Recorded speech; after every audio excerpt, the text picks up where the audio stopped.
Now, I want to talk to you briefly here about what we do after the sale, and I want to mention some things that you can do to, make a little bit more money in the whole process here. It's actually, there are some great opportunities that you have to increase the amount of money that you make outside of just the sale price. So let's go ahead now and look at one of my favorite ways to make a little bit of extra income, and that is being a hosting reseller. Let me tell you what this involves and how you would go about doing it. It's not really that difficult.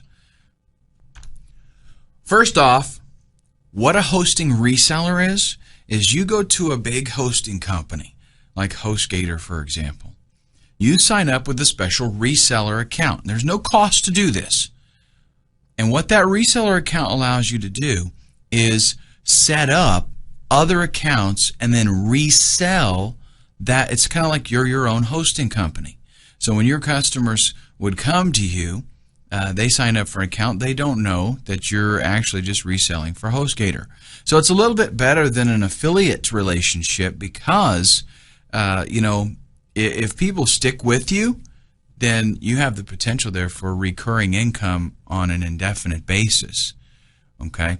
So the thing is, like with, let's say that you did some kind of just an affiliate thing and recommended hosting to somebody, you might get $50 out of the deal, maybe even get $100.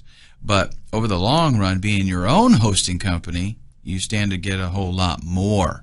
And it's not expensive, folks. I'm talking you can pay $20, $30 a month for a reseller account, and you can just sell tons of accounts on that. So what you have to do first is you set up your reseller account. Now, the reason that we're talking about this now is because you have to get this set up before you flip the site, before you even make the site, in order for this to be very appealing and attractive to them. Because what we're going to do is typically you sell a site and they've got to get it switched over to their account. They've got to copy stuff over, and it can be quite a bit of work. Well, you can actually circumvent all of that by doing the preparation beforehand and getting your reseller account set up. So you sign up for the reseller account, and then what you can do to kind of sweeten the deal is you can offer 3 months of hosting with the sale. So they buy your site, they're going to get 3 months of hosting. What that's going to do is help them to be lazy and not worry about transferring the site. So they're just going to leave it there, and they're going to keep working on it. And after 3 months, it's going to be like, who cares? Just leave it there. Then you can either hit them for the monthly fee, or you can charge them for 6 months, even a year of hosting up front. And it's nothing to pay $100 for a year of hosting. So if let's say you got $100 for an AdSense site, then you're going to get another $100 by hosting it for them. Double your money. So you can go to HostGator and you can sign up with a reseller account there. They provide a billing system called WHMCS. This system is really, really cool because it will do everything for you. It'll take care of the billing.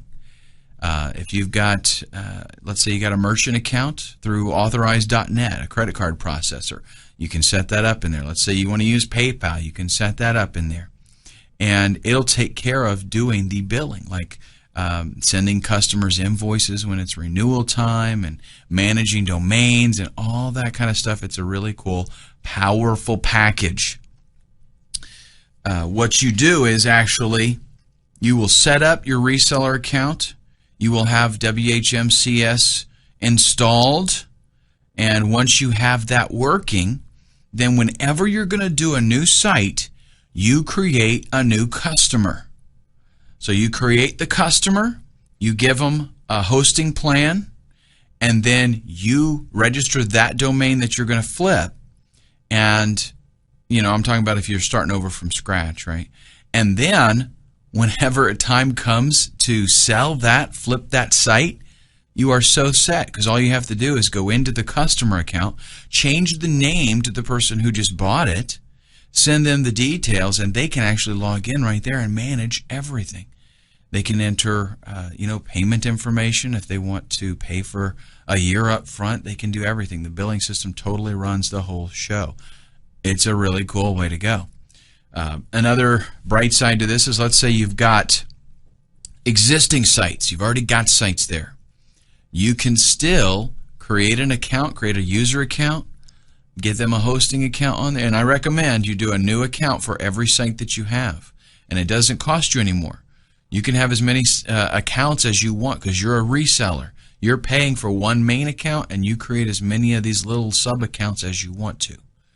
But you set up a new account for an existing website, and then once you've got that in there, you go ahead and worry about all the hassle of transferring it. Because I understand, this might be the first time you've ever heard of the concept of being a hosting reseller. So you may already have websites out there. Okay, but what you can do now is set up these accounts, transfer them over to your new reseller account, and boom, you're ready to go. What's really cool about this too is, let's say that you do have your own domains, and maybe you're paying hosting for those.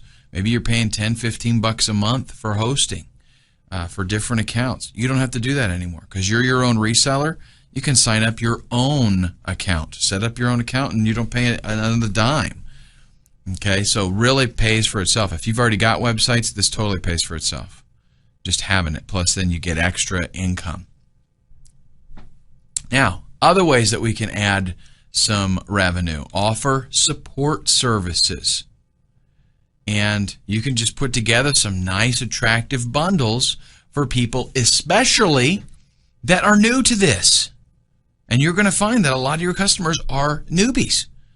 One of the reasons that they're coming here to Flippa is because they don't know how to do all that stuff. They just want the website. So you can sell them phone support, bundle some hours. Like they have to buy like 5 hours worth of support. You can charge them 5 hours for $150. And that way they can call you. They can get you to walk them through some things and help them. Give them some training, some coaching. You could make yourself some videos for newbies, things like FTP and some basic HTML stuff and how to use WordPress. All that kind of stuff that they're going to need to know how to do. You can make yourself some videos and sell it to them. $25 even. Just a little bit of extra money that you're making. You can create a course on writing articles, because chances are they're going to need to do some article writing. Have all of this stuff set up. If you're a real savvy marketer, you can have all of this stuff set up in an autoresponder sequence, and when they are a new customer for you, pop them in there, and you're going to just sell all this stuff to them. Try to get them to go with it. And if they're newbies, a lot of times they're going to be like, yeah, I know I need this. And the good news is, check it out. They're newbies, right? So you say, okay, here's your site, blah, blah, blah, go to it. Even after they see an email from you offering some beginner tutorials, maybe they say no. They don't buy anything. Once they start digging into it, they're like, oh man, I need to know how to do this. What do you think they're going to do? They're going to come back and get your videos. Okay? So if you know about setting up WordPress blogs and you know about using them, and which you will eventually, even if you don't know right now, you're going to know, because that's what your whole business is going to be based on. You can make these videos and make some extra money. Offer customization services. You can tell them, here's my hourly rate. I can go in and make updates for you. I can make changes, whatever you want me to do. Like I said, let's say you know about WordPress, you know about HTML, you know things that need to be done. Now listen, a lot of these people, they're clueless. They don't know. That's why they bought the site in the first place. They want a site that's ready to go, and they don't want to fool with it. So they might just want to hire you to make changes. Now, that doesn't mean the site can be junky and vanilla. It needs to be a total turnkey, ready-to-go site. But there might be a couple of things they want to change. Maybe they want to change a header. Maybe they want to change the format or the layout of it a little bit. offer all of these services, because chances are some of them are going to take you up on it, and it's a way for you to make some extra cash. If there are things that you're not real good at, let's say graphics, for example. You don't do your own graphics, so you want to offer still customization services. They're going to ask you about graphics. All you got to do is outsource, buddy. Go to Elance, go to Rent-A-Coder, go to Guru, and work out some kind of relationship with somebody that's a good graphics artist and say, hey, I need a really good deal on you doing stuff for me. Like, what's it cost for a banner? Let's work out something. I can send you some regular work. And then when your customer says, hey, change this, and some of that stuff in there has to do with the graphics, bam, you just mark it up. You do something that is fair and for your management aspect of it, and you have your buddy overseas doing the graphics for you while you're taking a nap. Now, we also have the actual transferring of the site, and there's some things that I want to go over with you briefly here, because if they don't do the hosting deal, if they say no, I'm going to put it on my own account and I'm not going to continue hosting with you, you're going to have to do some stuff. And even if they do that, you're still going to have to transfer the domain. Transferring the domain typically takes about 30 minutes if you're able to do it yourself. If you got to coordinate with them or work something out with them, sometimes it can take a little bit longer. But it involves unlocking, domains and pushing them and all this kind of stuff. The best solution is getting them to sign up with your registrar, and I'll tell you about that here in just a second. If you got to handle everything, it'll only take you about 30 minutes to transfer the domain. But for that to propagate the internet could take a few days. Now, typically, I see it working in about 2 hours most of the time when I make changes. But I have seen it take 6-7 hours, and I have heard DNS nightmares of a few days. So what happens there is when you change a server, when you point it somewhere else, when you point a domain somewhere else, that information has to go through all the servers on the internet, and sometimes that takes a while. So, and sometimes it can work for you and not work for your customer yet because the changes haven't hit their ISP's servers. Okay. Now, what you have to do, the best option, like I told you, is just simply pushing the site, pushing the domain name. The way that is done is you have them sign up at your registrar. So whoever you're using, let's say you're using Enum. The domain's registered there at Enum. Have them sign up at Enum, at your registrar. Because then usually all you have to do is push the site to them. You're just transferring ownership of it over to their account. And usually there's not going to be any charge for that. So we don't have to worry about, a transfer fee.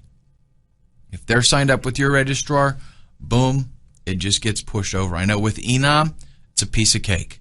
I go in there, I've got, I have a reseller account, and I manage around 3,000 domains.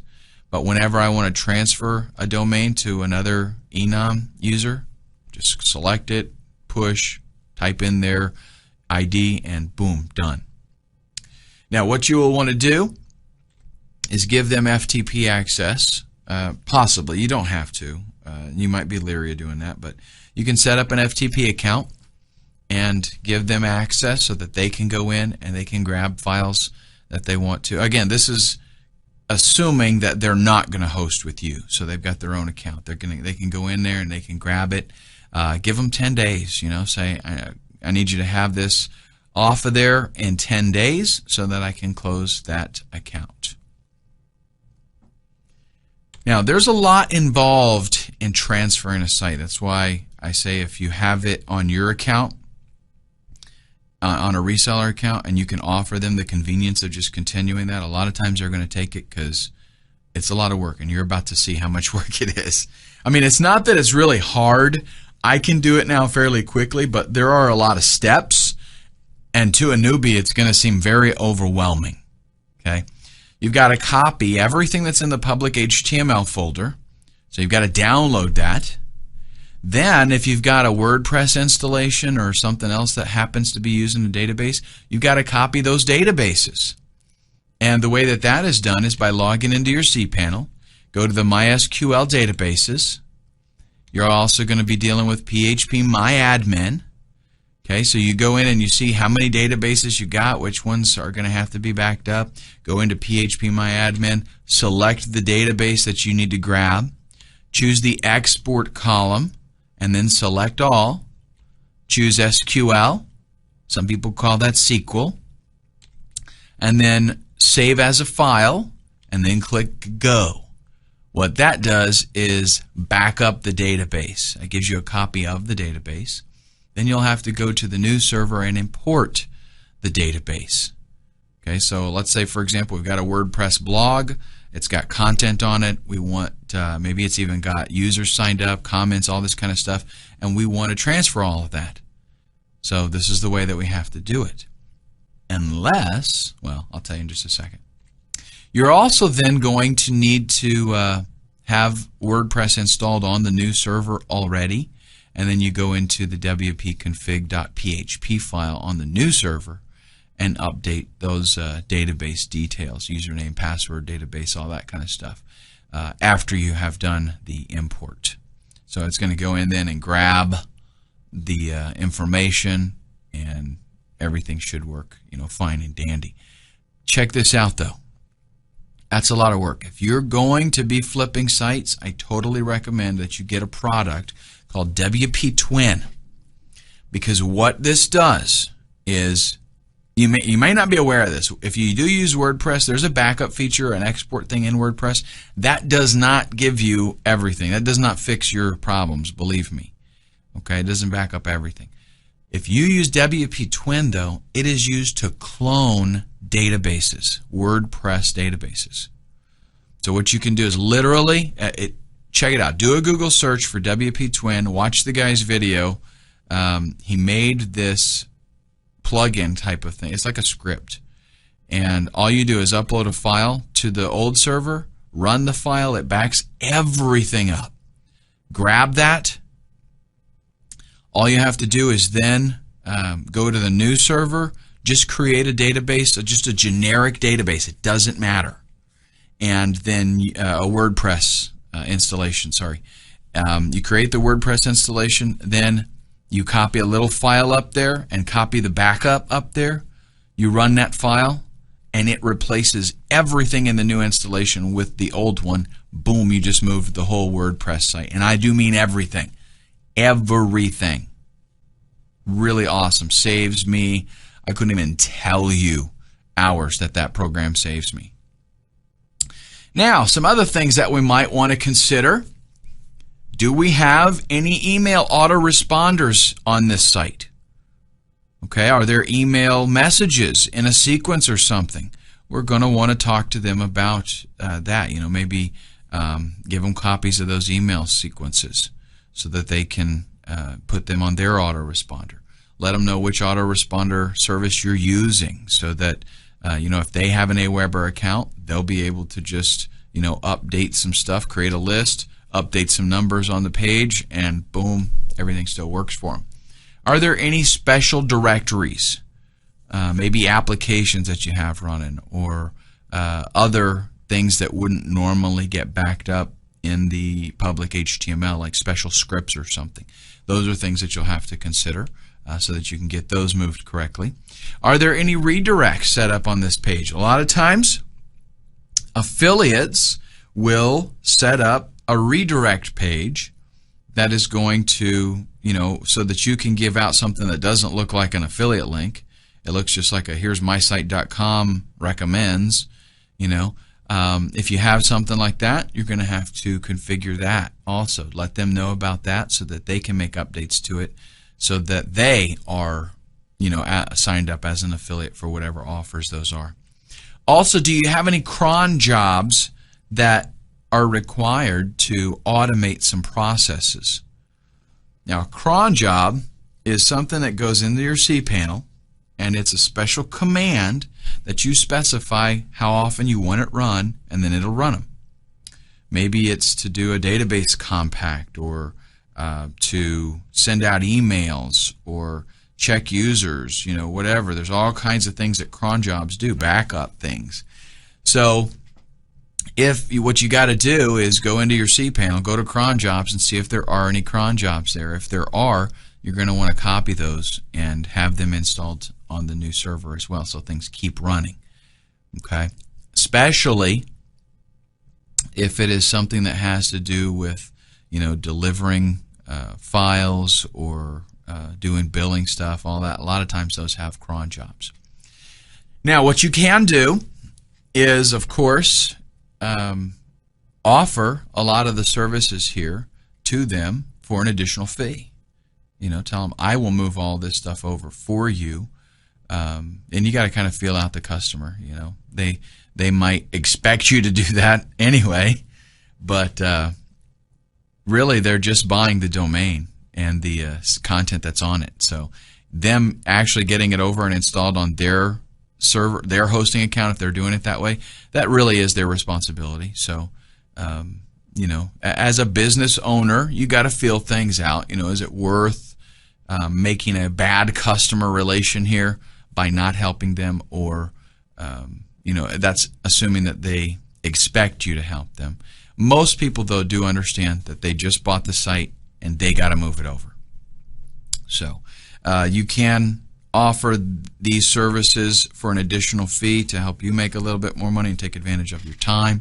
And also, like I said, you can alleviate a lot of this by having it set up on a reseller hosting account, where you can make additional revenue residually by just having them kind of take over the account. And that's definitely the preferred method. Okay, so good luck with your site flipping. And again, folks, just get on this. That's the best way to start making money, is to actually put your foot forward and put your foot on the floor, put the pedal to the metal, and get going. The goal of this video is I want to tell you about some things that you can do to get more activity on your Flippa auctions. And when you get more activity, that means the bids go up, because the more people, the more exposure you get, the more people bidding on the things. The fact is, people want what other people want, right? So if you got nobody bidding on your auction, then others aren't going to bid on it. But if you got 15, 20 people bidding on your auction, then other people are going to bid, and they're going to bid more in order to get it. Okay, so the trick here is getting more bids. Hands down, to get more bids, first thing you can do, use the featured listing. Okay, it's only $29, and it will get you a lot more exposure. It's very, very effective, and it's worth the $29. Provided you think your site's going to sell for over $100 or so. I suggest you do a 5-day listing. Start at $1 and no reserve. That makes things very, very appealing to people. They figure, okay, I've got an opportunity to get in here pretty inexpensively, and that gets you initial bids, and then those initial bids in turn get you more interested bids. Now, I'm going to tell you something that is somewhat of a sneaky tactic. Okay, if you're new to Flippa, when you create your auction and people bid on it, those bids actually have to be approved by you, okay, initially when they first are made. Once you approve it, then yes, it's a binding bid and it goes public. Everybody knows about it. So what people usually do is, when you list it, you're going to get a lot of bids right away, and they'll go in and they'll approve those bids, okay, as soon as they come in. But what you're going to do is a little bit different. When you get that first little flood of bids, you're going to find the lowest one and approve it, and then completely ignore the others for 12 hours. Okay, so 12 hours later, don't even worry. Go work on your next project. Okay, don't even worry about what's coming in. Don't reply to messages, nothing. And then what you do is 12 hours later, you come in and you got probably a whole bunch of bids piled up, because since it's such a brand new, only one person bid on it kind of thing, and the bid is very, very low, you're going to get a lot of other people that want to jump in thinking that they have an opportunity to pick up something wicked cheap, right? Well, what you do then is you accept all the bids at once. And then you just let the auction run. You respond to all the messages. You leave, if there's any comments that need to be added, stuff like that, and you accept bids as they come in from that point. Now, the reason that you do this and how this actually works is it'll give your auction the appearance that it's a wicked, hot, popular auction in demand. And that is going to make it more desirable to others, because remember, people want what other people want. So what's going to appear here is like, man, they're like more than 15 bids in the first 24 hours. They're going to be like, I want that. If you go in and you just accept the bids as they come in, then you're not going to get as much activity, because a lot of times this is actually cool. It works in your favor. If initially some guy, maybe he bids $500 on your site, and you accept that right away, other people are going to be like, well, yeah, I'm not even going to bid because that's too high for me already. Whereas if the bid is $5, the one that's showing, right, then they're going to be like, okay, yeah, I'll bid. So you will get more bids because that, initially that high bid that got in there didn't get posted because you didn't approve it. So you got a whole bunch of other bids. And then once you get all those extra bids, now you've got, a greater amount of people that are interested, and that's going to cause that auction to show us something that's really, really hot. People are interested in it. Okay? So that's the strategy there. It's kind of like it's a little sneaky way to get a little more interest going on. Now, one thing about sites that you put up, obviously sites that make money are worth more. So I mentioned this, in the last video, that if you can, and you want to hold on to a site for a little while and let it actually make some revenue, and you have a way that you can prove that, hey, this site makes, blah, blah, blah on a pretty regular basis, it's going to be worth a whole lot more. Now, I'm not saying you have to do that. You don't have to wait. If you make a good site and set it up, that's all you want to do is set it up, make it work, and sell it. Totally fine. Okay, no problems there. Good-looking sites sell for more. If you go out there and you just set up some generic-looking template or some kind of ugly web page, it's not going to make that much. It just isn't. People want to see something that looks visually appealing. If you can, it's a good idea to add Google Analytics to your site, because that helps you show proof. You can say, hey, I get X amount of hits every day, X amount of hits every month, depending on how long you're going to be holding on to the site. And that really is only a factor if you're going to hold on to the site for a little while. Don't hype up your site. There's nothing more unattractive than seeing an auction where somebody says, this site makes me $30 a month, but it has a potential to make $50 grand a year. Or it has a potential to make $3,000 a month. Well, if it has that potential and you really think it does, then why don't you do what needs to be done to make it make that much money? Okay? So don't hype it up. Don't, just be honest with people. Tell them what it is, and they will appreciate you for it, and it'll actually work in your favor. When I see sites that say, this is a new site, it's not making me any money yet, but it has the potential to do $5 grand a month, I'm like, yeah, okay, next. And I get the feeling that a lot of other people are the same way. Tell them why you're selling the site. In the listing, it's a good idea to, they're going to be curious as to, why are you getting rid of this site? So it's a good idea to let them know. Just tell them, hey, I enjoy setting up websites and writing content and doing graphics. I enjoy this and that and the other thing, and researching new projects. And that's what I want to do, is set these up and then sell them. So, tell them, instead of you having to outsource and get all that stuff done, it's already been done. This is a turnkey project, and this is what I love doing, and that's why I'm selling it. Now, what I want to put forth to you is a bit of a challenge. Okay, because let me tell you what usually happens with training videos like this. People are excited about it, they buy it, they check it out, and they're like, yeah, that sounds like a good idea, and they never do it. I don't want that to happen to you. So what I want you to do is, don't do it today, because you might have watched a lot of videos today, maybe you're tired, you're worn out, but tomorrow I want you to start doing your niche research, and I want you to make your first site within the next 7 days. And that's totally doable even for a newbie. Okay?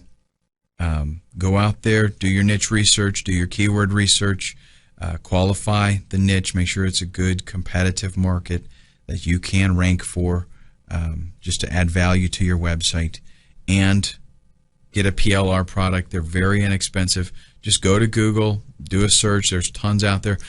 Again, do try to find one that's good quality, that includes source graphics, website graphics, stuff like that, and gives you the source files so that you can edit them. And set it all up, rock and roll, list it on Flippa.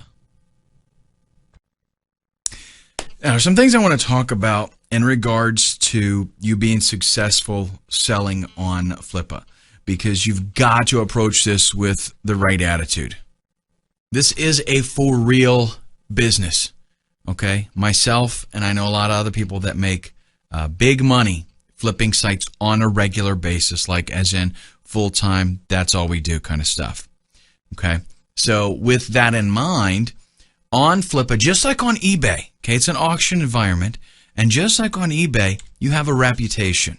And that reputation is very important. People are going to check out your reputation as far as, when they're going to make a bid on something. They want to see that you've really got the goods, that you've got a proven track record. So it is very important that you do a good job. And if you follow the guidelines that I've mentioned so far in the training, you should do pretty good with that, okay? Now, there are certain kinds of sites that outsell others on Flippa, and I do want to tell you what kinds of sites those are: auto blogs and AdSense sites. Now, what that is, an auto blog is like, it's got a piece of software that it just creates content from grabbing other content on the internet. Okay, so it like takes articles and it posts them on your blog. Those do very good. AdSense sites, so setting up a site targeting keywords and putting some Google AdSense on it, those do pretty good as well. But when I say they do good, I mean that they sell well. They sell frequently, but they sell for less money. Okay, so they're fairly inexpensive. They are, in many respects, a lot easier to set up than some other things. So, you can turn them pretty quickly. But to get a lot of money, like on an AdSense site, it's going to have to be an old site that shows, that it makes money every single day. A lot of people, if you've got an AdSense site that'll make $1 a day in AdSense, you can do pretty good with those, because people see that, for a relatively small investment, they'll be making some money with it, and if they add content to it, that'll just grow. Okay, that's just kind of the skinny on those types of sites. That's not really the model that I'm going after here in this training. I'm telling you, get some good quality PLR, rebrand it, and set that up as a turnkey business for somebody. You're going to make a whole lot more money off of those. I mean, these kinds of sites, auto blogs and AdSense, maybe $100. Okay, but I mean, it won't take you long to set them up. That's for sure. Your site needs original content to do well on Flippa. If you just go out there with stuff that they're going to find all over the internet, that does not make it, a truly unique business opportunity for somebody. That's why I stress on the rebranding of the PLR stuff and customizing your sales page kind of stuff. You have to have something that truly nobody else has. And that gives them, as far as leverage, that's a much better position to be in as a website owner. So you put them in that position and they're going to pay more money for it. Now, what do we do after we pick our we start off picking our niche, we pick some keywords, we get a PLR product. By the way, it's totally cool to, in addition to AdSense, you can get some affiliate offers, ClickBank, Share a Sale, that kind of stuff, and stick that on there too. Just as long as they just have to change their, some kind of code or something so that it's their product then that they're promoting. But after you get all this set up, because the first time, yes, you might work on it all weekend before you get it going. You'll get faster though, and as you realize, okay, this is not very difficult to do. You spend a little bit of time to do it. Bam, you're done. What do you do next? You do it again, folks. This is a process that never stops. As soon as you list a site, you get the whole thing done, it's tested, it's working, list it right away, start on another one. Don't even worry about what's going on with that particular auction at that point. Get your mind off of it, so to speak. You want to set up sites as quickly as possible, but keep the quality of the sites high. Remember that reputation you're going to have. You want to show people, I'm making some good stuff here. Okay, I'm setting up good sites. I am finding niches that are hot. I'm finding good keywords, and I'm writing good quality articles. And everything works. It's turnkey. Bam, you're done. And this is in-demand product kind of stuff. Now, sometimes you might stumble onto a niche that could be very, very profitable for you. What you might consider doing is not listing that site right away. Get it all set up, make it all work, and do some link building so that it actually makes some sales, and allow that site to age for a little while. Once you get the site, if you get a site to a point where it'll make you $500 a month, you can sell that easily, for $3,000-$4,000. It just depends on how you can prove things as far as what the site's actually doing. Anybody, it's a no-brainer. If a site makes $500 a month, anybody's going to say would be willing to spend $2,000, $3,000, $4,000 on it, because in just a few months they're going to be in profit, and from there, it's just cake, right? All right, let's talk about some Flippa tips.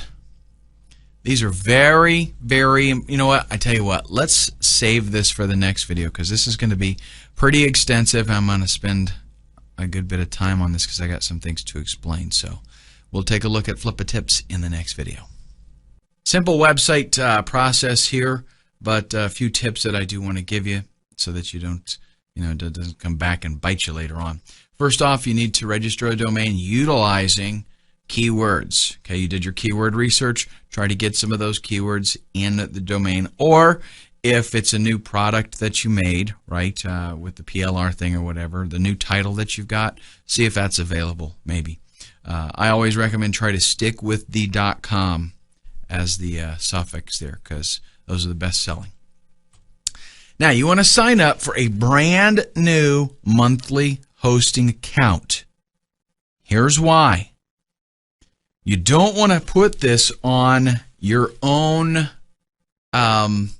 maybe you've got a hosting account with unlimited domains, blah, blah, blah, and all that stuff. That's great and fantastic. But you want to offer the flexibility that the buyer on Flippa is able to literally take over the account without doing anything. They don't have to download and upload nothing. They don't have to change any information.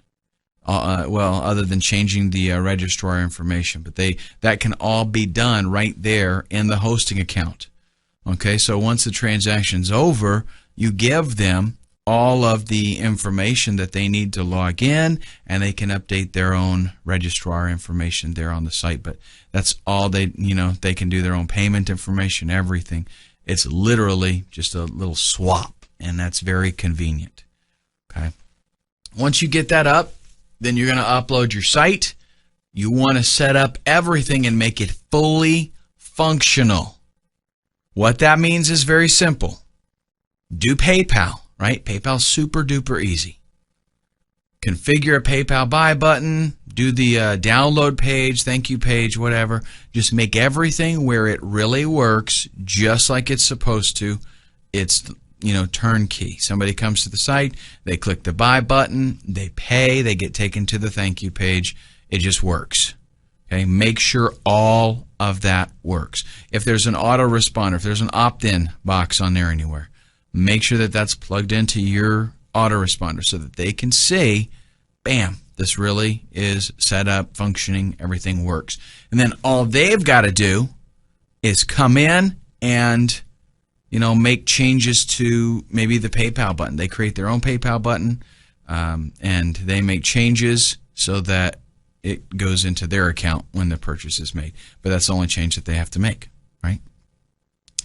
Okay, you want to test everything. You don't want, as people are going to check out your site when they're on Flippa. They're going to go check it out, and if stuff's not working, then they're not going to be impressed. Okay, and then you want to blog 10 to 15 keyword-rich articles. These articles do not have to be in depth. They don't have to be long by any means. 300 to 400 words. That's not a lot of writing. It's not difficult. If you found out that somebody that ranked well is using a 2% keyword density, then make sure you use a 2% keyword density. You have to be really careful with Google. Will actually penalize you if you use too great of a keyword density. They're going to assume that you're doing keyword stuffing and spamming. So if you've got a 300-word article and you're using your keyword, 50 times, they're going to be like, okay, no, you're cut off. Thanks, bye. So with blogging, let me just give you some. This is not really about article writing, but I want to give you some pointers. It's not about SEO, but again, I want to give you some helpful info. When you pick your keyword, let's say you get your dozen or so keywords that you've decided to target. You're going to pick one keyword. You're going to write one article about that keyword, and the title is going to have the keyword in it, the title of the page. Any headers on the article itself, you want to have the keyword in there as well. You want to maybe bold or italicize that keyword at least once or twice in the article. I suggest you do use images and use the keyword as the alt tag in the images. And if you have any, if you decide to do any link building, which would be, just beneficial to you in the long run, if you decide to do any link building, make sure that you use that same keyword with anchor text back to that specific blog post. Okay, and as far as the blog goes, let me mention this. I suggest that you use WordPress, set up a blog on the site, and make the permalinks so that the title of the article is in the permalink, not just a page number. By default, WordPress uses those page numbers for the permalinks, and that is not very keyword friendly for search engines. So you can change that though, and WordPress has like a million pages of documentation, so you can figure out how to do that. But just as a word to the wise. And then I suggest that you use Google Sitemap and do a submission.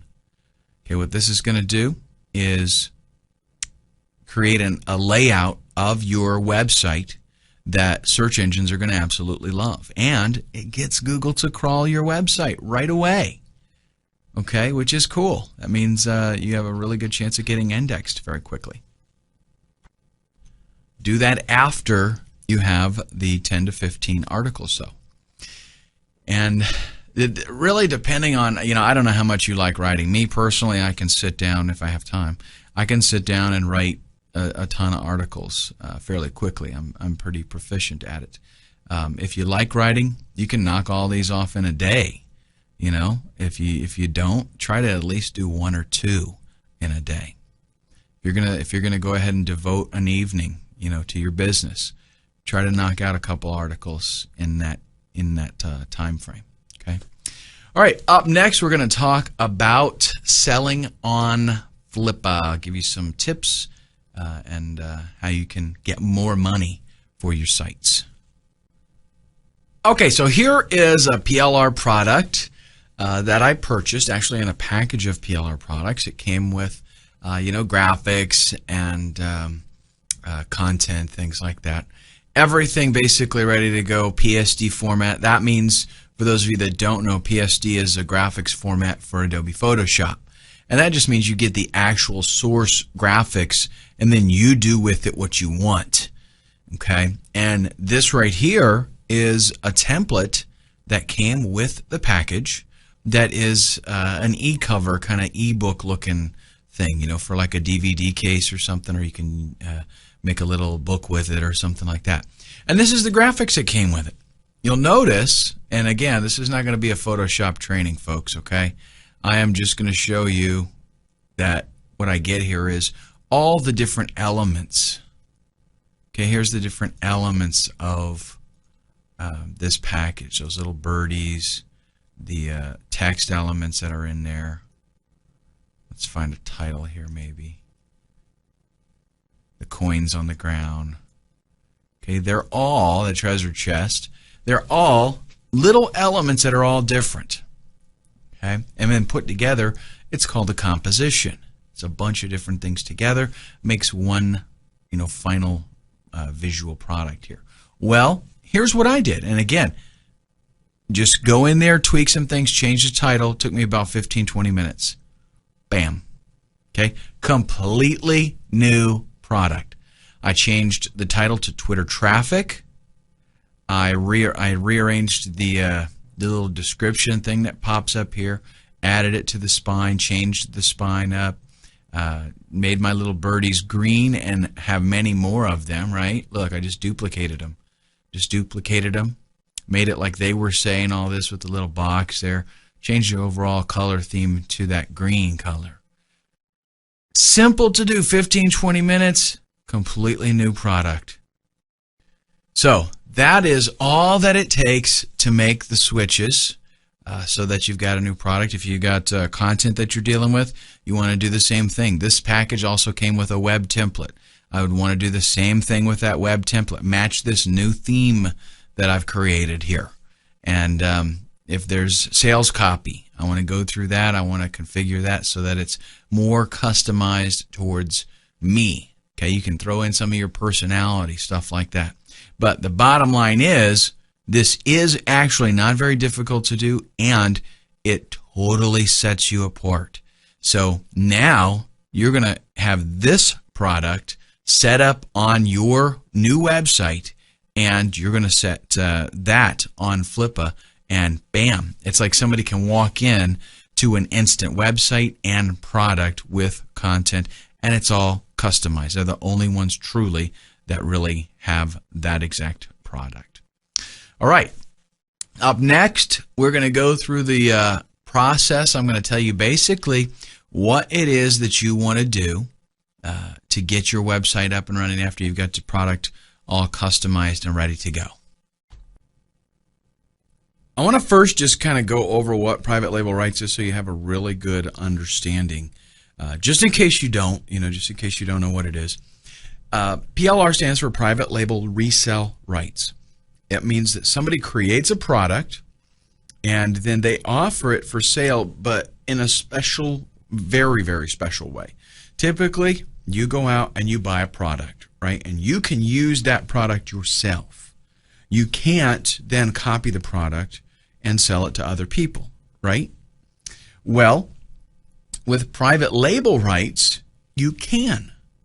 You are actually buying the rights to the product so that you can do, a lot of different things with it. In a lot of cases, you can change the title, you can change the content of it, you can put your own name on it, and then you can sell it to other people without having to have actually created the product. That's essentially what you're doing, is buying the rights to it.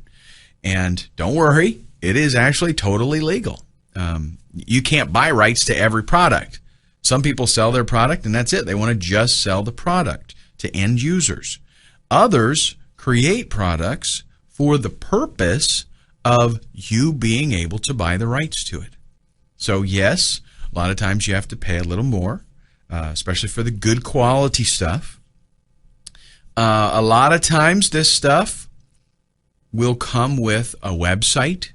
Like it'll already have the graphics and stuff. Preferably, they give you source graphics because, well, you'll see why on the next slide. I want to tell you how you really kill it by doing PLR. A lot of times it'll even give you maybe a free offer to give away. They'll give you autoresponder emails. They'll give you a whole bunch of stuff. Some sites, like nakedplr.com, for example, will give you just the content. That's it. Just like an ebook, or maybe they'll do a video, and that's all you get is just that, and boom, you're set. You go out and you do everything else with it yourself. Okay, but it gives you a huge head start, and it is usually much cheaper than going out and trying to hire somebody to create it for you. But understand that when you buy a private label rights product, you are the owner. That means it is your product. And it's totally ethical, totally legal to put your name on it, or somebody else's name if you want. If you want to just use a pen name, you can do whatever you want to with it. Now, you got to check the terms when you buy private label rights products, because some of them are different. They have master rights, and they have regular PLR, and they have, a bunch of different kinds of versions, really, that give you different levels of what you can do. So you do got to check that. But a nice thing too about PLR products is, if you're an affiliate for something, let's say, you don't have any control over the price of that product at all. The vendor owns it, right? They set the price. Well, with a PLR product, you set the price. So here's why PLR is bad. Because some guys go out there, they buy the product, they buy the PLR package and they want to sell it. And then some other guys out there and they want to sell it and they start fighting with each other. Okay? So it's a price war, right? And this guy wants to undercut this guy, and so they work it down. And pretty soon you can buy a whole library of crappy PLR for $7. It's just ridiculous. Well, you do set your own price, right? But there's a way around all of that, because most people take the PLR and they buy it, they set it up, and they sell it. And that's it. That's all they do. The secret to making your PLR aspect of this working is rebranding. You're going to take the, actually, let's go ahead and go to the next slide, and we'll talk more in detail about rebranding. You're going to take the content that you get and you're going to change it up. Now, what that means is, don't worry, it's not a lot of work. It means we want to change the title of the product. We're going to call it something else. Because if everybody out there that bought this PLR package is selling Yoga with Jeremy, and they don't change the title, then now you have like 500 people selling the same product, and they're going to do that price bidding thing, price war, right? Now, if you've got beginning yoga with Johnny Guru, nobody else has that. So when they see 500 people selling this product for $10, and they see you selling your product for $47, they're going to be like, okay, these guys are selling junk, and this is probably this $47 course. This is what I want to look at. Okay, so just a simple thing like changing the title. You might also want to go through there and do a search and replace. And if there's a name in there, change yours out, right? Put your name in there. You can also change the graphics up a little bit. Now, the reason I mention this is because sometimes a PLR package will include a website and maybe an ebook design. The really good ones include source graphics for all of that, because you need to be able to tweak it. Change the colors a little bit. Maybe swap out the graphics to it. Now, what I'm going to do is actually I'm going to show you a PLR package that I purchased, and then I'm going to show you the changes that I made to it and how just a few little swapping out things makes it a totally different product. Now, it's not going to be a Photoshop tutorial, okay? I'm not going to go through all the stuff about Photoshop and how you do all this stuff. This is about site flipping, okay? But I am going to show you the before and after, and we'll talk about what the differences were. It's amazing how just a few things that you change give you a totally original product that nobody else has. And the thing is, it's so stupid. Nobody does this. Nobody goes out there and they want the easiest buck that they can make, so they buy the PLR. They don't do any work to it. They throw it up, and then they gripe about the fact that 500 other people are selling the same thing. Okay, so the key here is the rebranding. Then do your own little spin on the content. Actually read the ebook and maybe do a little bit of editing. Put some things in your own words. Just make it a little bit different.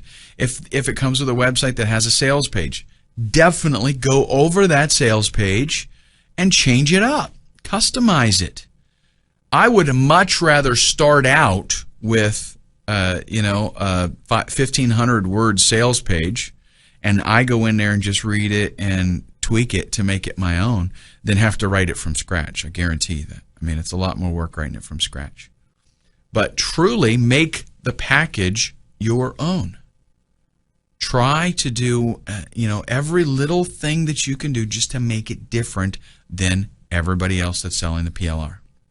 Okay, so let's go ahead in the next video and I'll talk to you about a PLR product that I grabbed and the changes that I made to the graphics and things like that, and you can see how big a difference it makes.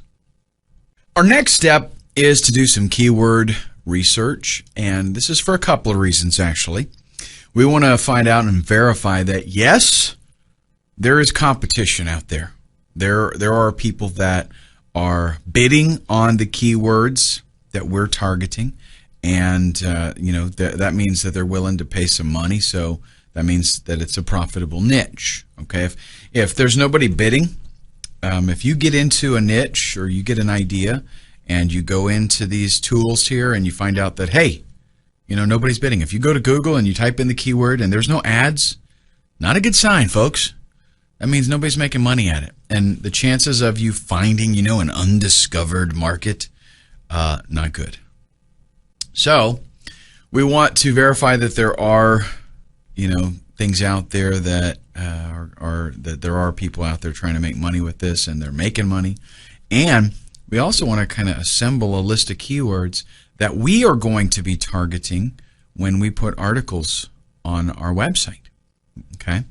Because really, the better job you do of this, the better the site when you list it to try to auction it off, the more money you're going to make.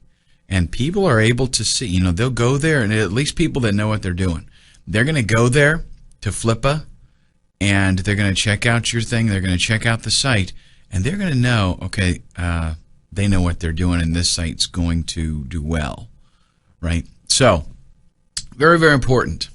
One of the tools that I find invaluable, Word Tracker, essentially gives you some really good keyword information. Okay, and let's just go ahead and go over and take a look at it. All you can sign up and get a free account, and all the information really that you need is available on the free account. We're looking mainly for how many searches per day do these keywords give us. Okay, and here is Word Tracker. You are going to want to sign up actually for the free trial, and that'll give you plenty of time to, you get 7 days to try it out, no charge, and that'll give you plenty of time to get going. With probably, depending on how fast you move, you could get a couple of niche sites going. But what you're going to find out is if this turns into a regular, business opportunity for you, and you decide, yeah, this is something I want to do, you're probably going to want to hold on to your account here at Word Tracker. Let's go ahead and click Start your keyword research. And what you want to do is, first off, you're going to find something, maybe you got a keyword idea, right, from your niche research. So you're going to type that keyword idea, and you can be pretty generic here in the box. You can see I've already got one from before, but I'll show you how this works. You type your keyword in there, click search, and then what's going to happen is it's going to go out and find other keywords that are related. Okay, and you can kind of go through here and get an idea of what kinds of stuff would make sense, right? What kinds of stuff could be sold. Maybe you're going to do, if you're going to do some kind of product or something on yoga, in this case, yoga beginners. Okay, let's do that. Let's do a search. Yoga beginners or yoga basics, anything like that. Click search there.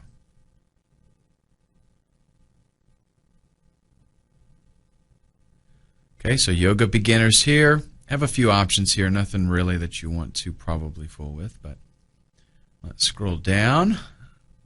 Yoga beginners kit. Now what you're getting here is you're getting the number of searches, the number of daily searches on this keyword term. And over here, under competition, we also see the number of links that are in title and anchors. Okay, that means like articles out there that this keyword phrase is in the title and that they're using the anchor text, the text that is clicked and linked, right? They're using that in the backlink. And those are the kinds of things that give credibility to content. So if you're on another site and you create something and you use Yoga Beginners Kit as your text to link back to your website, and on your website there's an article titled Yoga Beginners Kit, then that gives a lot of weight to that article because of that inbound anchor text and the title of your article, the title of your page, I should say. Now what we're having here is we're looking at a good number of searches with a very low number of competition links coming in. So what we're trying to do with our keyword research is we're trying to see, can we compete? Is there, are there keyword terms that we could beat people out in? And what I'm telling you is that you can get, you could get 100 quality inbound links in a month, maybe 2 months, very easily. So for me to look at this right here, Yoga Beginners Kit, it would be very easy, and considering that it gets 542 searches a day, it would be very easy for me to rank quickly for that particular term.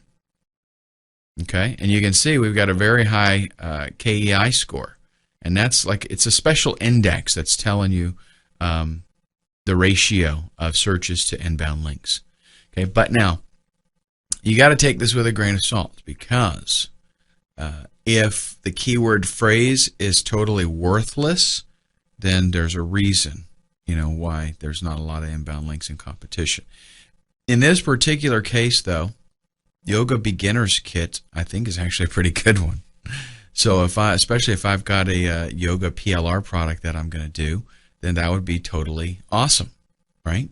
I set this up. I do a few articles titled Yoga Beginners Kit. I use inbound anchor text. My links have that Yoga's Beginners Kit phrase in them, and it's going to be pretty easy for me to beat out that 7 links there. Okay, and you can just check out. Now, a lot of these have some pretty low searches, pretty low daily searches, so not going to fool with those. I'm looking for at least, 200-300 a day for a keyword that I want to fool with. I mean, look at this.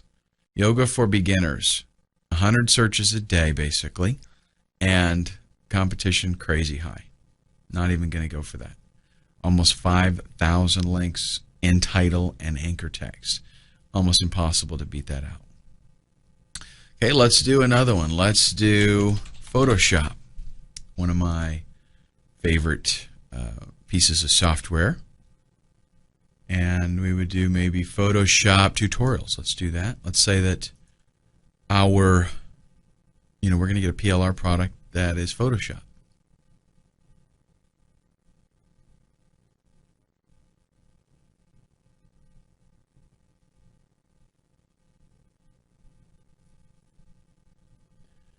And as I guesstimated here, 1,258 searches a day for Photoshop tutorials, 25,000 links coming in. Crazy hot niche, but very tough for you to do anything with that. Photoshop Elements online tutorials, a fair amount of searches daily, not any inbound tags, so we could rank for that one pretty easy if we were into the Photoshop Elements thing. Now here's one that's not bad at all. Photoshop tutorials for beginners, 230 searches a day and only 60 links. Okay, that's something I could do. I would definitely want to put that on the list.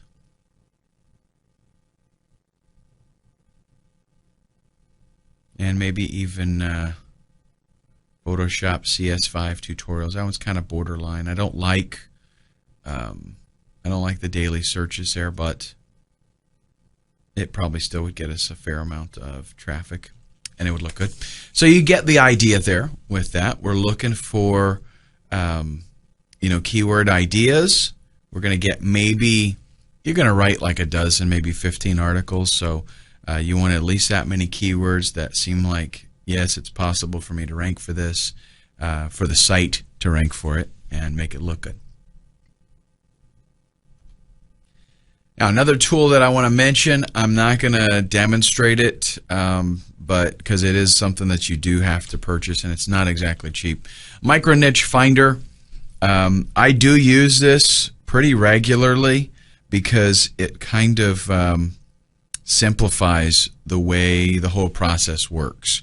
In other words, it allows you to type in a keyword. It's going to show you a bunch of other keywords, and it basically gives you a red, yellow, or a green on whether there's a possibility that you're going to be able to rank for that keyword. You know how easy it would be. Another tool that I recommend is a little toolbar for your Firefox browser. Go to tools.seobook.com, and this is a plugin. It's pretty cool. Let me show you what it looks like. It gives you, right here, this little toolbar, and it shows me a lot of information. It shows me the PR for the site. It shows me link domain, the inbound links and stuff like that. For example, let's just do one of these here. Photoshop tutorials for beginners.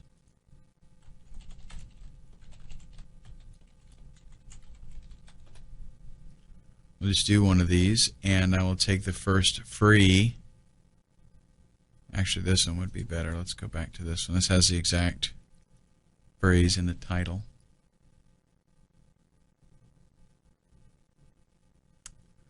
Okay, and this is going to tell us now the PR for this particular page, right? It's got a PR of 3, which is, fairly decent. It's not like phenomenal or anything like that, but not bad. 18 links coming into this page, so not impossible to beat this out. Pretty easy, actually, if you put forth a little effort. And what we're doing really is, remember, we want to see what is the likelihood that we can put up some content that is going to allow us to rank higher than this site. And really, all you got to do, folks, listen, this is not all about becoming, on page 1. It's not, position number 1. It's not about can I get to position number 1. It's about how easy could I bump these guys off, 9 and 10. Okay, like let's go down here to position 9. Look at this. PR nothing. PR nothing. So what about me going ahead and doing a little bit of SEO and just getting this guy off? What if I can just beat him out and get myself on that first page, even if I'm at the bottom? I'll tell you what, most people that go, they do a search for Photoshop like this, they're going to go to a lot of these sites. They really are. They're going to go to a lot of those links because they're looking for some good information. Okay? And there's a whole bunch of other stuff. Just explore all of this. It's just a really cool toolbar for you to get. Okay? And what you want to do, I already mentioned this a little bit, what you want to do when you use this tool and you do your research, you want to find out what PR these sites have. PR is PageRank, by the way, just in case you're not into the SEO thing just yet. You will be soon, but if you're not there yet, that's PageRank. That's Google's algorithm for how important or relevant a page is on the internet, for a particular topic especially. So you want to check out what kind of PR that page has, how many backlinks it has. You want to check out the quality of the pages, because quality is very, very, very important. Is it, a bogus, junky page? Does it look terrible? Is it laid out bad? Does it have trashy content? Is it just repeat content kind of stuff? If you want to rank well, what you want to do here is create original content, good quality original content. And it's not so much that you have to do the writing. You might be dealing with a niche that you know nothing about. Fine, who cares?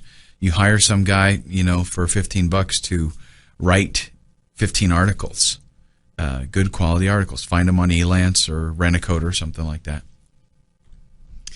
Using alt tags. What about on the pages when they have images on the page?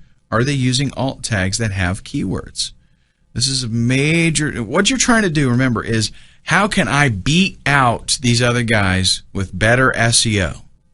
What can I do to make my site more friendly to Google, where Google would like my site better? What keywords are they targeting? You can go back to the external keyword tool for Google, and you can put their page in. Okay, take their actual page, copy it to the clipboard, put it in the external keyword tool, and it's going to tell you what keywords they are targeting. Maybe I should do that, right? Let me show you an example. Actually, I'll mention the last thing, and then we'll go look at a site, and actually I'll show you all of this stuff so we can get kind of an idea of what's going on. What kind of keyword density are they using?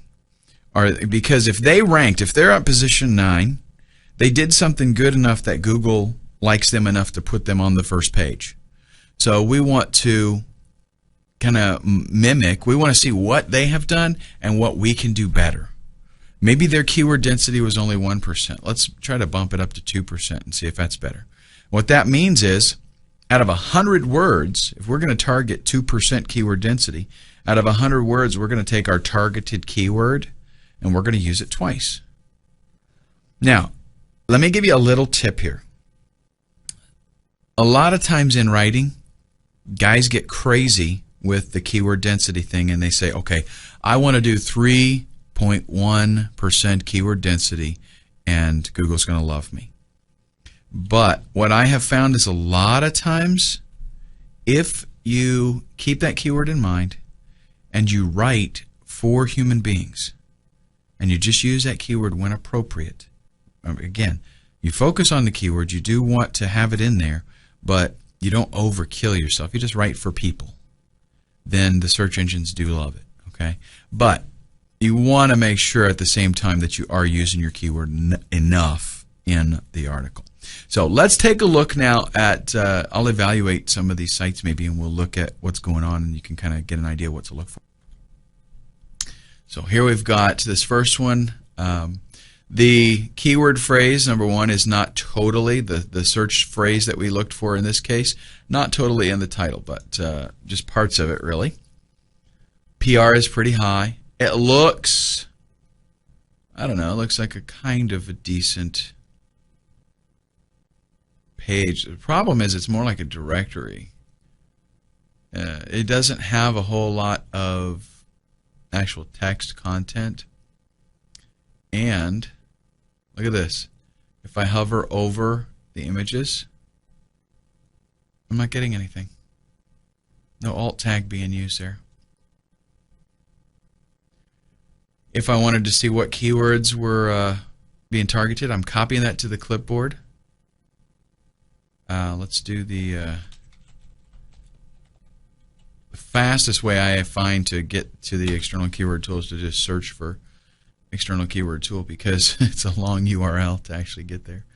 I'm going to paste that site in there, do my little CAPTCHA, and do a search, and Google's going to go to that page. It's going to say, okay, here's the keywords that I see. And look at this.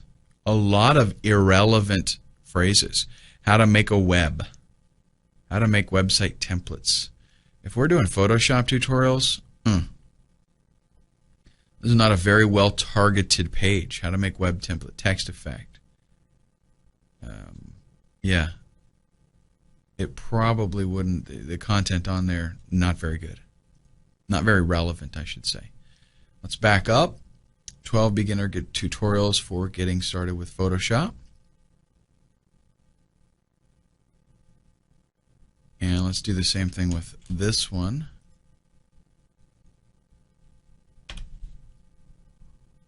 See what it finds with that. Creating a website, a lot of this stuff focused on the creating a website kind of deal. Getting started with digital photography. You know, Google sees a whole lot of stuff on this page, and I'm not sure that it's very relevant. Okay, now they are using the alt image tags on this page, at least sometimes it appears. Yeah. So they are using alt image tags on that one. Don't know how relevant the keyword phrases are. Whoa, hold on a second. Did I just see? Is this the right site? No. It was this one, wasn't it?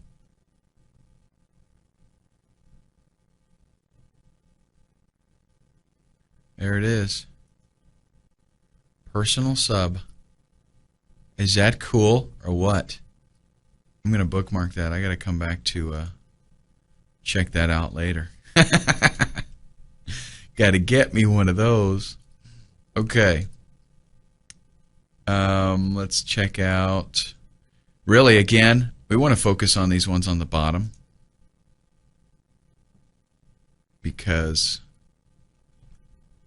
these are the ones that we want to try to beat out. And that's the beauty of this, is it's not all about, oh, you know, can I totally blast these guys and get myself into the first slot there. It's not all about that. Now, they're ranking pretty good for some of these more Photoshop tutorial type of keywords. Not so much. Now, see, they're probably, I don't know, it looks like they're targeting a different animal. At least Google's seeing them differently. They got a PR of 4. Now, that's pretty decent. But look at all the content. See the difference here? Look at all the actual content there instead of just pictures. Let's see if they're using alt tags. They're not. When you hover over an image, that just tells you. If you hover over and there is an alt tag, so see, look at that. I mean, we can probably out SEO those guys. Let's go ahead and go up one more. Now, about.com, man, they're hard to beat out. So we're checking PR, we're checking links, we're checking the general appearance of the site, and does it have good content on it.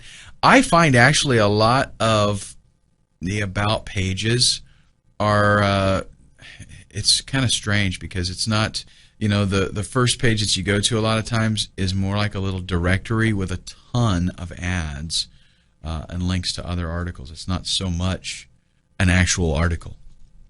So you have to check that out.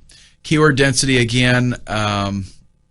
Let's go to this one because it had a lot of content. And let's see, Photoshop tutorials, it's on there. So let's check this out. Photoshop tutorials. There we see it's there once. Yeah, boy, that's it. Let's see something else here. They have it broken up, but I doubt that. Yeah, that's not even. They're just getting that because it's related. Let's go to training. 1, 2, 3, 4, 5. Pretty much 4 or 5, something like that. It starts to repeat. And in the article itself, just do a little, there's Photoshop there in the title, tips and tricks for beginners. Is that what we're actually, yep, or we're doing tutorials for beginners, okay. Let's check that out actually, that whole phrase, because they're ranking for it.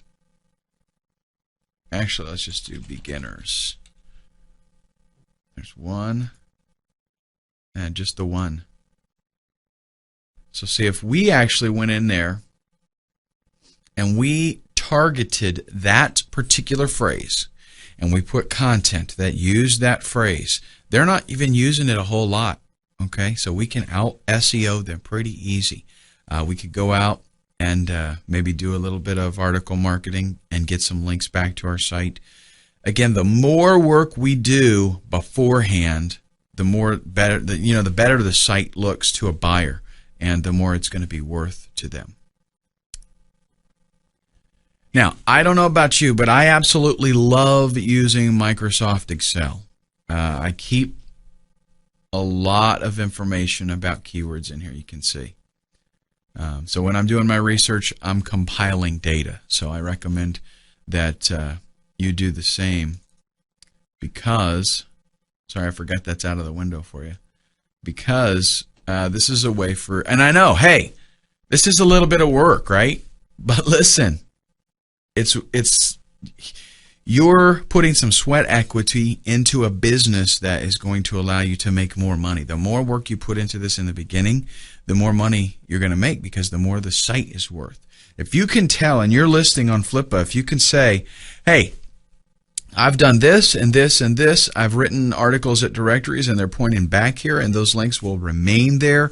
You know, I have beat out a lot of the sites as far as keywords that I'm targeting. There's this many articles out there and I wrote this many articles, and this is good quality information. And why? You know, because these are original articles and they target the keywords specifically. If you can outline for them all the research and the work that you have done and why this site is in a position, you know, to make some money, and hopefully, you know, maybe even you do make some money if you hold on to the site for a little while, then it's awesome, right?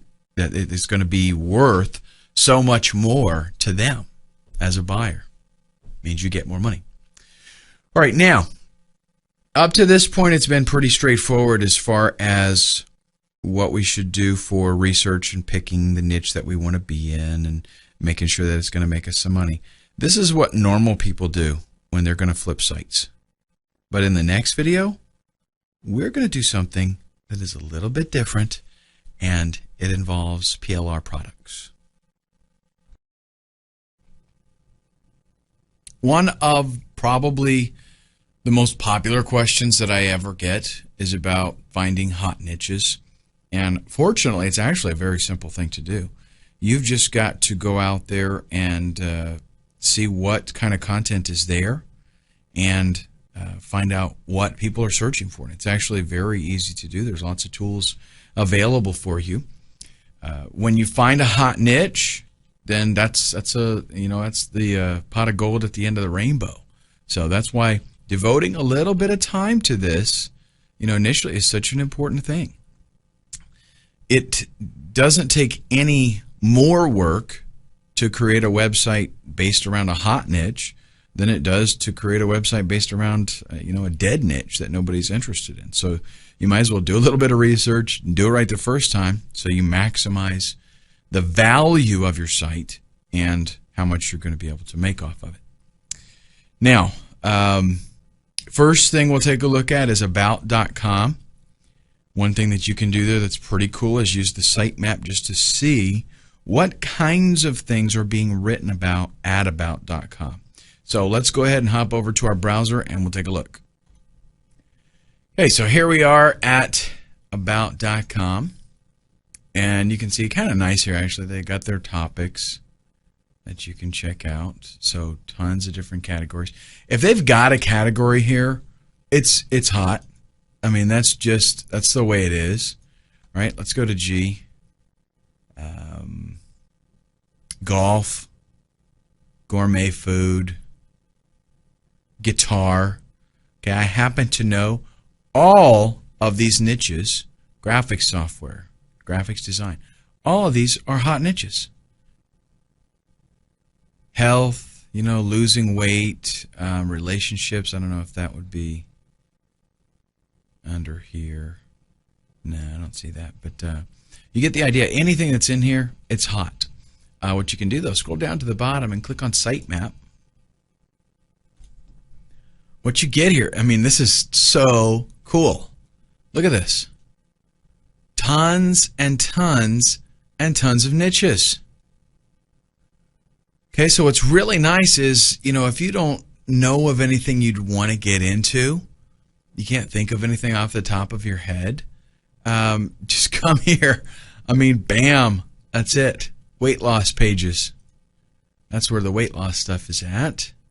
And look at that, all this content that they've got here. Why do you think they have all this content? Because it's a totally hot niche, that's why.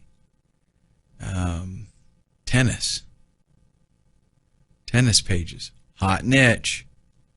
Okay, look at the pages and pages and pages of content here.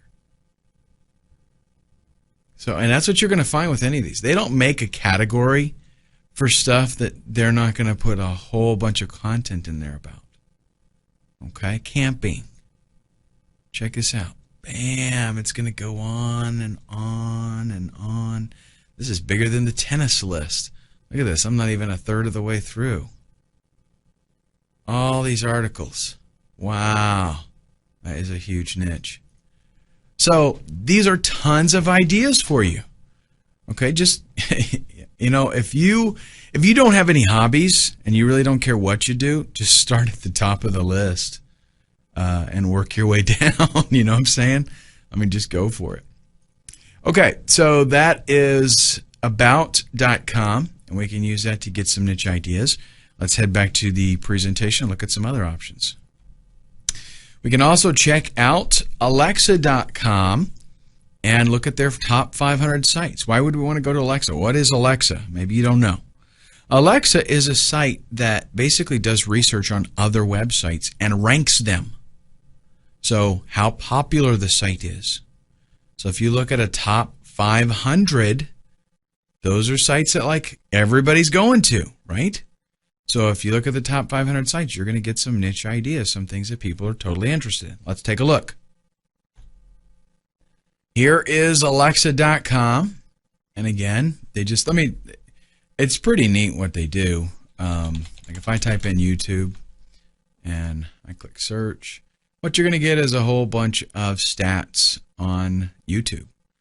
Their traffic rank, number 3. I mean, out of all the websites in the world, YouTube gets the third greatest amount of traffic. Imagine that. How many sites are linking in? 709,000. It's phenomenal, right? Okay, so here we go down to top sites. And let's click on more. And this is the top 500 sites on the entire internet. Google, Facebook, YouTube, we know these, right? Yahoo, these are search engines. Let's keep going. Twitter, social networking there. Amazon, right? LinkedIn, WordPress. These are all, internet marketing related so far. Microsoft, eBay. eBay is like the, I don't care about what they say about Google. eBay is the biggest search engine. Flickr. And, basically what you do is you just go through all of these and look for products. A lot of this stuff is going to, or niches, I should say, a lot of this is going to be social media type stuff. A lot of it is going to be technology-based businesses, things like that. So you do have to kind of wade through it. But this allows you to see, what is it people are interested in? What are they looking for? All right, let's head back to our slideshow. And this next one is, I tell you what, one of my favorites, Amazon. Amazon is literally a stockpile of hot niches. All you got to do is go there and you will find something to get involved in. Even if when I go there, I get like information overload. I get like ideas coming into my mind that I have to totally control myself because so much stuff there. Let's check it out. Now, here we have Amazon, and seriously, I use this for all kinds of research. If I'm going to maybe create a product or I want to get into a niche for flipping, whatever it is, Amazon is the go-to website for finding out what people are into. If we go over to books, believe me, all this stuff here you can get distracted. Go over to books and click books. And we've got here more spring new releases, so you can find out what's coming out, what's new. Over here on the left, this right here, this is worth its weight in gold. I kid you not. New York Times bestseller, best books of 2010. Award winners, all these different categories. Again, if they've got a category here, it's a hot niche to be in. All of these, you can just check them out. They've got some stuff on, you can check out the Kindle bestsellers, best-selling books, new releases in books. Let's check out hot new releases in books. Okay? And what you will have here, of course, a lot of these are novels, but just scroll through here and find out what is it that people are interested in. Baseball. Weight loss is always something. There will always be a weight loss, new weight, some kind of diet, something released. That's because that is like big time popular deal. Again, lots of novels. Here is a slow cooker revolution, right? Just go through this list, get some killer ideas. And what I love about it, look at it says, hot new releases, right?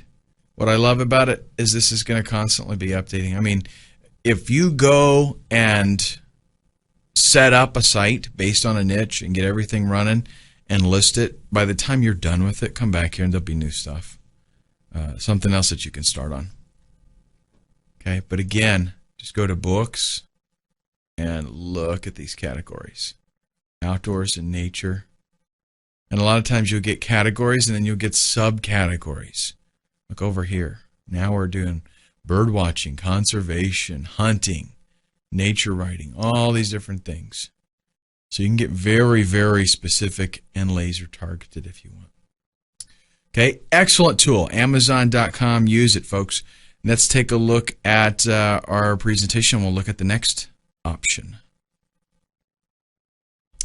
I mentioned earlier that eBay is really the biggest search engine on the internet. That's because it does more searches than Google does. Somebody comes on eBay and they do a bazillion searches. Plus, there's other websites that are working with the eBay search engine. All over the internet, people are looking for stuff. It's just phenomenal. So what eBay came up with was this thing called the eBay Pulse. And that just lets you know, what are people looking for? It's a place for you to go and find out what people are going to eBay and looking for. Why? Well, so that you can sell it. If you have whatever they're looking for, then sell it. That's kind of primarily what they do it for. But if you can tell, if you can see that people are looking for this, it's a hot niche. It's a hot niche idea. And if you can set up a site that caters to that, then it's a good deal. It's golden. Okay, let's take a look. Now, I will tell you this. I have been doing this for using eBay Pulse for, let's say, 2 years at least. And in those 2 years, almost the same things are always in this top 10. Just so you know, these are always wicked hot niches. Okay, always. But you can check on them. You can click, and these are keywords. These are things that people are searching for. So if you want ideas of super hot stuff, it's in there. Now they tell you here, it's a daily snapshot of current trends. So what you will find is on any given day, some of these items here could be replaced. Because if something happens that maybe there's a new movie released, or there's a game that is aired that makes a team real popular or something, on any given day, something could pop in here and push something else down. But for the most part, these guys right here are pretty rock solid. Okay, PlayStation, Xbox, Wii is not on here right now, but I've seen it on here a lot. iPod stuff's been on here. iPhone's been on here ever since they made the iPhone. So, and these Coach handbags, I don't get this, but those handbags are always on there. I kid you not. All right, so these are hot picks. Check them out. Again, good niche ideas. Let's get back to our presentation. Now, as if what we have talked about so far is not enough, because trust me, folks, you will have more ideas than you can shake a stick at just coming up to the eBay Pulse. But I'm going to mention another one. Magazines.com. And the reason that I mentioned this is because you don't have to go there necessarily, okay? It's a great place to go, but it's basically a list of magazines. It's like a directory, so you can sign up and subscribe to these magazines. But the main reason that I want to mention this is because if you see a magazine and it's something that interests you, you know right away, this is my 30-second litmus test, it is a popular niche, because you do not start a magazine company, a publication, without a huge surplus of interested users. Okay, there's a lot of work involved. There's a lot of personnel that has to be put into place. Getting a magazine going is tough. So it's only done in niches that there's a big demand, so that advertisers are going to be excited about using that magazine to advertise. Okay, and that should make a lot of sense to you. If they've got a magazine for it, then it's a hot niche. So, all right, up next, buzz.yahoo.com. Isn't that cool? It's going to show you trendy searches on Yahoo, as in what all of a sudden are people looking for. And that's pretty cool, because you can tell if there's a direction that things are going, right? You can stay up on the game. Let's check it out. Here we are at buzz.yahoo.com. Buzz as in what are people checking out? Kobe Bryant. New movie coming out. Hijacked America. Oh, somebody got shot. That's terrible. Refinancing bad credit. Hot niche. Very hot niche. Some politics stuff. John Deere construction vehicles. Hey, maybe that's something getting pretty exciting.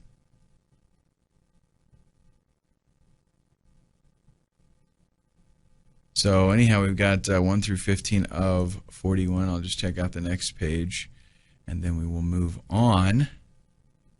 But you can see just what kinds of things people are looking for. And sometimes something might come up here that just catches your eye and gets you excited, and you know that there's going to be a lot of searches on it.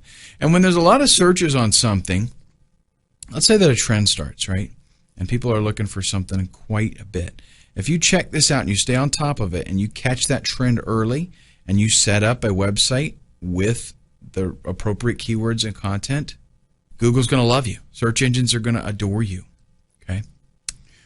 Okay, so that is basically it for the hot niche research that we need to do.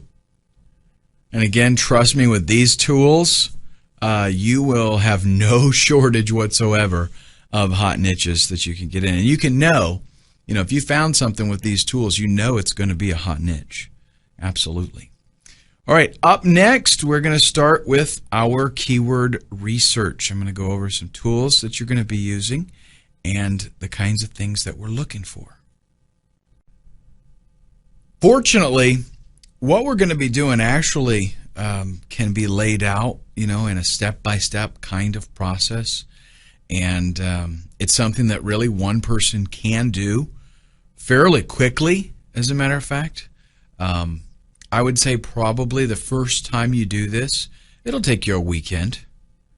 Okay, so if you're working or whatever, you got a regular job, you don't have to spend a whole bunch of time on it. You can do one of these in a weekend your first time. Honestly, if I'm really looking to move quickly on something, I can do it in like 2 evenings. Okay, and for the most part, a lot of that, granted, it's because I've been doing this a lot. I've been doing it a long time, and I really know what I'm doing, and I'm proficient in all of the programs that I have to use. But, you can get there fairly quickly. So let's go ahead and take a look at an overview of what is involved. I want you to know, beforehand, like it's good to have like a bird's eye view, right? So you can tell this is everything that is going to be involved and, what puzzles fit where, so you can kind of see the big picture. First off, we want to find a hot niche. So we've got some research that we're going to be doing.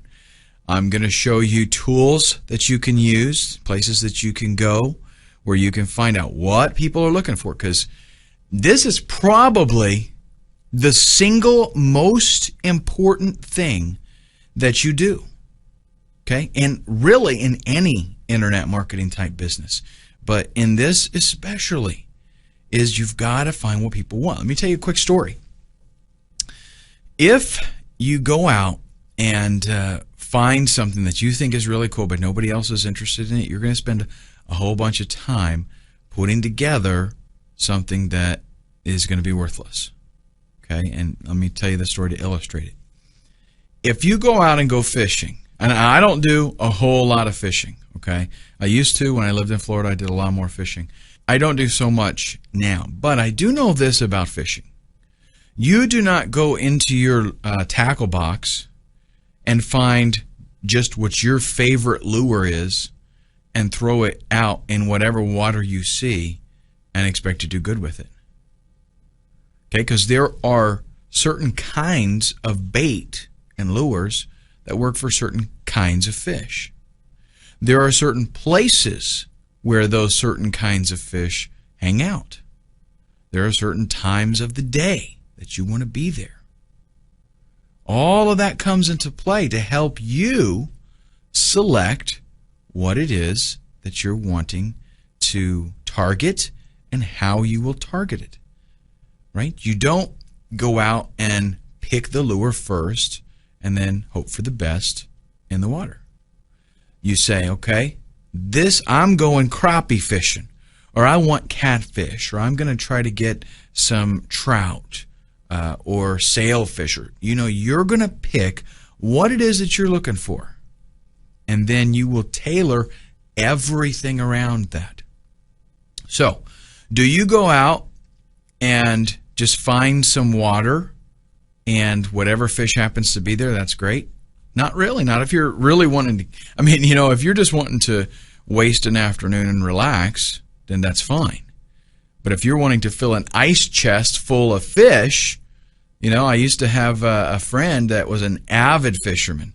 And man, he knew where to go and what to use, and he would come home with an ice chest full of fish. That was the whole point of him going. Okay, how did he do that? Because he knew where those fish were. And your fish is people on the internet that need something, and they want to pay money to get it. So what you have to do is find what those people are looking for. Once you find what they're looking for, you do the same thing like with fishing. You find what they want and you give it to them. Simple as that. That is a formula that you can't go wrong with. Find what they want and give it to them. You provide that, you make money. Now in this case, when we do our research, what we're trying to find is things that people are looking for so that we can set up a site based around that. And not so much so that we can sell it, okay? Not so much that we can sell products and stuff, but so that we can sell that site and the people that are looking for it know it's in a hot market. So after we do our niche research, we're going to do some keyword research. We've got to find out, number one, that there are people looking for this thing, okay? And if you use the tools that I'm going to mention to you in the niche research, that's going to be stuff that people are looking for because that's how it comes up. I'm going to show you how to find really strong niches that people want, lots of people.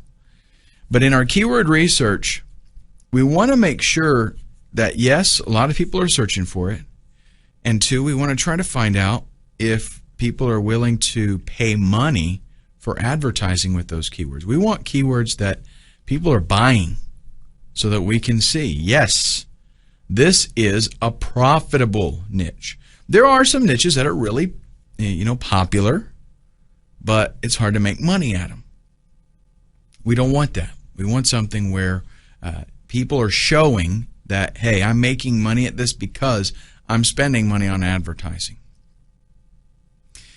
Now, for the most part, most of the people out there that you're going to see that do site flipping, they are going to go directly from this to building a website, and they're going to throw up some AdSense on it. Maybe they'll even throw up some affiliate products, things like that. And then people buy that site, and they just have to change their links, their affiliate links and stuff like that. But the deal is, we're going to do something a little bit different. What we're going to do is going to totally set us apart from everybody else out there. Instead of throwing AdSense on our site, instead of throwing affiliate products, we're going to go out and buy a PLR product. Now, you may or may not know what PLR is. Okay? I will be going over this in great detail in that section, so I don't want to mention too much now. But a PLR product is a product that you have the rights, you're essentially purchasing the rights to own the product and sell it to others. Okay, that's just kind of the Reader's Digest condensed version of the whole PLR thing. Again, much more detail later. The secret, though, to being successful with this is you don't take that PLR product and just throw it on a site and bam, you're done. You rebrand the product. You make it truly your own by customizing it. And I'm going to show you how this is done. And the beauty of this is that if you go out and you get the right PLR products, it comes with a website already there. It comes with everything you need. Ideally, what happens is people buy a PLR product, and in their mind, ideally what happens is they can take it directly as is, maybe change their name in it, update their pay link, and they can upload it to their website, and bam, they're done. Instant website. It's got good graphics, it's got content, everything. But the secret with being successful at PLR is rebranding it. That way nobody else has it. Because with regular PLR, 1,000 people buy that product, and maybe you got 50 of them end up actually selling it. So there's a lot of competitors selling the exact same thing. How do you distinguish yourself? By rebranding it. New title, new everything, customize the graphics a little bit so that people can't tell that that's the same thing. You're the only one that has it. With 50 people selling the same product, you got a lot of price gouging going on in there. right? They're like, they see 49 other people selling it for 59 bucks. So they say, oh, I'll sell for 49. Pretty soon somebody else sees that. They say, I'll sell for 39. Somebody else sees that and it ends up $7 and you can buy this right now. Totally devalues it. But if you're the one that has, your title's totally different and you're selling it for $67, people are going to see that. They're going to go, hey, this is a different product. It's more expensive. It's probably got more value to it. I'll buy that one instead. Happens all the time. And that is the secret to successful PLR products, and I'll go into more detail about that later. Then you build your website, and this is going to take, not a whole lot of time, not a whole lot of work. What I actually recommend that you do is some type of integrated blog type thing. Some PLR products you can get like a generic template, a header that you can use, set up a WordPress blog, and you can do it that way. With some, it might be a sales page and then you add a blog onto it. But either way, what you're going to want to be doing is integrating a blog with it. And I will show you what it is that I do, in different situations to make that happen. Because you want to be able to write content. We've got to be able to put stuff on there so that people are like, wow, here it is, bam. And you want the search engines to be attracted to you, and you do that with content. You set up a sales page and that's it. Search engines don't like that. They're going to like, wow, mini site, whoop-de-doo. But you start adding a bunch of content, and they're like, okay, I got you. This is cool. And by the way, there's a lot of different things that you can do. Like, let's say that you get a PLR product that does not have graphics. It doesn't have a website. You can set up your whole, your website as just a blog, and I'll show you even how to set it up where the front page is a static page. That can be your sales letter, and then the blog is kind of an add-on type of thing. It's pretty cool, actually. So you set that up. You get everything working. When at the phase of building a website, there's a whole lot involved. Okay, this is where you would make sure that your buy buttons are working, and if you got to set up PayPal or whatever, that's all going to be done through there. Okay, and then we put that website on Flippa.com. We set it up to sell as an auction. And what happens next? Simple. Rinse and repeat. All you do is, if you've got, and there's a couple ways that you can do it. Actually, if it's a real hot niche, you might want to let that website age for a little bit and just keep adding content every week. Write another article or something. But if you're going to build it and then turn around and sell it right away, that's totally cool. You can make really good bucks for that because, like I said, people are looking for instant turnkey done already. But what you do is when you post it for the auction, just go right back and start on the next one. And hopefully you can get another one ready to go before that auction is even over. That's right. All right, in the next video, we're going to start at the beginning here with hot niche research, and I'm going to show you some tools that you can use to find some killer niches, and we'll even do a little bit of hands-on where I will use them, and I'll kind of just show you around the sites and show you things that you can find, and that'll be in the next video. All right, now I'm pretty excited about this course because not only is this something that's really fun for me doing this, the actual site flipping, but showing other people how to do it is really cool because this is something that really is easy. It's not a scam type of thing. There's a lot of gimmick stuff out there where people say, hey, push this button and make $1 million. None of that stuff works. But site flipping is something that really does. And if you're kind of like got the mentality that you like, geeky, techie kind of stuff, I know me personally, the reason site flipping was so attractive to me is because it allowed me to do exactly what I love doing. And that is from the technical side of it, doing all the research and picking cool stuff, putting it all together, building a site, and then bam, it's done. And I don't want to do anything after that. I don't want to try to send a whole bunch of traffic to the site necessarily, right? I like setting the site up. I like that part of it. But really, it doesn't matter if that's not your favorite thing to do because it is so easy to actually do it, especially with what I'm going to be talking to you about. It's kind of a little bit of a different twist on what most people do out there. Most people for site flipping, I'll get into all the details here in just a little bit, but most people start from scratch or they use very lame generic templates, and that's just not cool. It just doesn't work. We're going to talk about how I earned $1,200 in 2 days flipping websites, and now why I do this full time, as in this is my baby. Okay, love doing this. So let's talk about exactly what site flipping is. In a nutshell, it is where you go out and either you buy an existing website or you set up your own website, and then you want to sell that site for profit.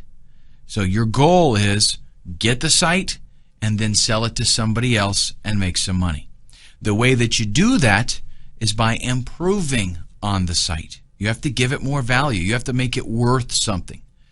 An idea isn't worth much, okay? But something tangible, something that's ready to go, that's worth something. What we're going to be talking about doing here is literally taking an idea, taking a niche, finding a hot niche, and then getting a product for that niche and setting up a website that literally is turnkey. In other words, somebody can come along, they can buy your site. All they have to do is maybe update, the PayPal link code, that kind of stuff. And they are going to actually have a business already set up and ready to go. If they send traffic to it, bam, that's it, makes money.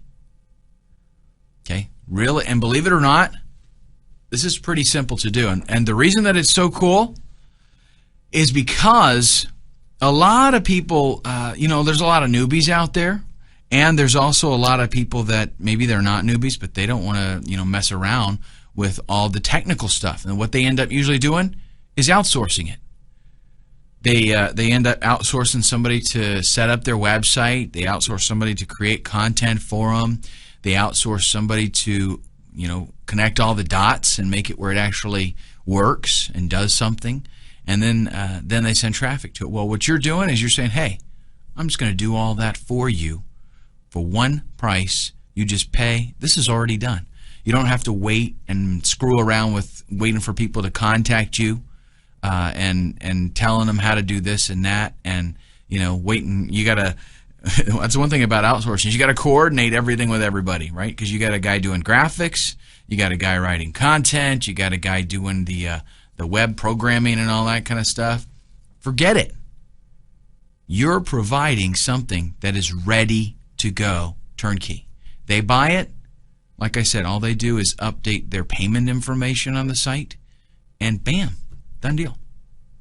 And a lot of people are willing to not only pay what they would pay for outsourcing, but they're willing to pay more, a premium, because it's already done. That cuts out all of their management that they've got to fool with. So it's already set and ready to go.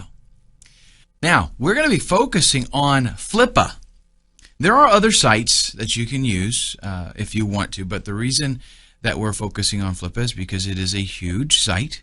Okay, but basically, it is an auction-based resource for buying and selling websites. So let's say you are looking for a website that's already, up and running. You want a domain name, you want some content there, that kind of thing. You go to Flippa, you do a little poking around, and you find something, and you can bid on it. They also have buy it now options there. So sometimes people can list with a buy it now price, and you just buy it. And as a site creator, which is what we're going to approach this from, you go there and you list your website in an auction environment, and people are going to bid on it. And I'm going to show you at the end of this training, I'm going to show you some killer tricks to get tons of rabid buyers bidding on your auctions, on your websites. Okay. In our next video, we are going to take a look at the business model overview. I want you to have kind of a heads up as far as what we're going to be dealing with and what the different videos are going to be about. So I'm going to give you kind of a brief description, and then we will jump right in.